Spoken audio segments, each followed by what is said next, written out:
lagi bersama kami di Mutiara Iman. Baik, kita lanjutkan ke pertanyaan selanjutnya ya Pak. Bagaimana nih Pak, apabila ada orang non-muslim lalu ikut membangunkan orang yang sahur atau ronda? Oh ya, jadi begini ya, bagaimana jika ada orang non-muslim kemudian ikut membangunkan ronda? Kalau menurut saya pribadi sebenarnya boleh-boleh saja, asalkan masih dalam bulan suci Ramadan ya. Jadi kalau sudah di luar bulan suci Ramadan, jangankan yang non-muslim, orang muslim aja kalau membangunkan sahur ya pasti dimarahi orang sekampung kan gitu. Ya sebenarnya boleh-boleh saja. Wong itu tidak ada, mohon maaf, tidak ada syariatnya, tidak ada, itu sebuah seperti tradisi aja sih. Apalagi di negara kita ya, di Indonesia, itu ada anak-anak yang ramai-ramai membangunkan sahur, kemudian siapapun itu malah justru boleh-boleh saja. Itu saja sih, Mbak. Baik, kita lanjut ke pertanyaan selanjutnya, Pak. Apa saja sunnah yang dilakukan Rasul ketika berpuasa nih, Pak?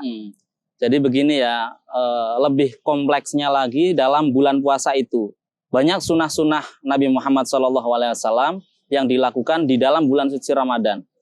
Yang sudah sangat masyhur dan familiar di kita ya, seperti sholat tarawih, itu kan sunnah.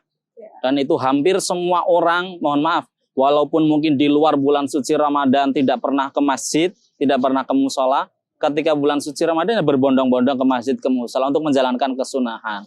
Ada lagi sahur, makan sahur itu kan sunnah. Bahkan Nabi SAW sampai bersabda, fa inna fis sahur barokah. Pada saat sahur itu ada sebuah keberkahan. Kemudian ada lagi mungkin kita menyegerakan berbuka puasa. Itu juga termasuk sunnah dari Nabi Muhammad SAW. Jadi kalau sudah masuk waktunya berbuka loh ya, bukan masih jam 2 atau jam 5, kita segerakan biar sunnah, tidak. Maksudnya sudah masuk waktunya berbuka, kita segerakan berbuka puasa. Kalau ada bisa dengan kurma, kalau tidak ada kurma dengan air putih. Jadi tidak ada disunahkan dengan teh, kopi, itu tidak ada. Ini berbicara disunahkannya loh. Tapi nanti berbeda lagi ketika pendapat para ahli medis, itu beda. Banyak sekali sunnah-sunnah, termasuk bersedekah ya di dalam bulan suci Ramadan, terlebih kepada orang-orang yang suka memberikan takjil. Itu salah satu sunnah yang dianjurkan oleh Nabi Muhammad SAW. Itu banyak sekali sunnah-sunnah yang bisa dilakukan di bulan suci Ramadan ini. Oh ya, terkait tadi buka puasa pakai kurma ya Pak? Iya. Itu ada nggak sih Pak minimal atau stoples harus kita habiskan kurma atau bagaimana Pak? Iya, jadi yang paling penting itu kan ada yang mengatakan nih, ada yang paling ada bilangannya atau nominalnya itu ganjil. Jadi 1, 3 atau 7 atau berapalah. Tapi yang biasa kita dengarkan ya 3 biji kurma. Biasanya ya. cukup ya Pak? Sudah cukup. Itu karena dalam rangka membatalkan puasanya saja. Tapi kalau untuk mengisi kembali gizi-gizi kita ya pastinya sesuai dengan kebutuhan masing-masing. Kalau mungkin yang kesehariannya pekerja berat, masa harus makan 3 kurma saja, kan tetap saja kurang tenaga kan gitu. Baik, ke pertanyaan selanjutnya ya Pak. Bagaimana hukum puasa bagi orang yang baru saja suci dari haid saat menjelang subuh? Dan kapan seharusnya ia harus mandi itu Pak? Ini juga biasa diperbincangkan oleh kaum wanita. Jadi begini, dalam salah satu kitab, kalau tidak salah, Mughnil Muhtaj atau apa gitu ya, itu pernah disampaikan, jadi walau tuharot al-haidu awin nufasa lailan.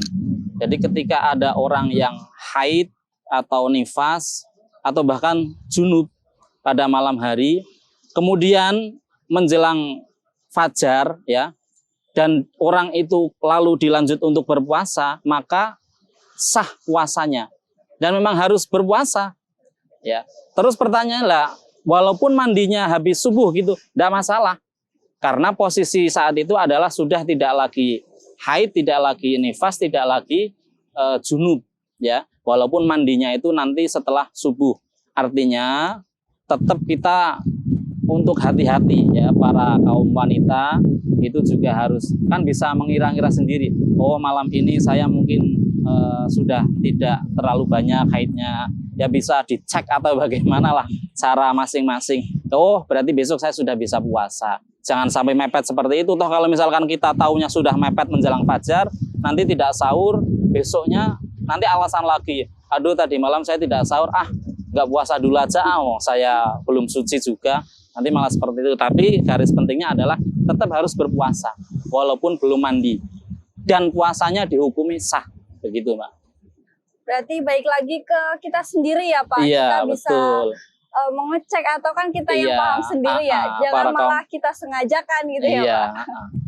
Oke, baik, terima kasih, jangan kemana-mana, tetap di Mutiara Iman.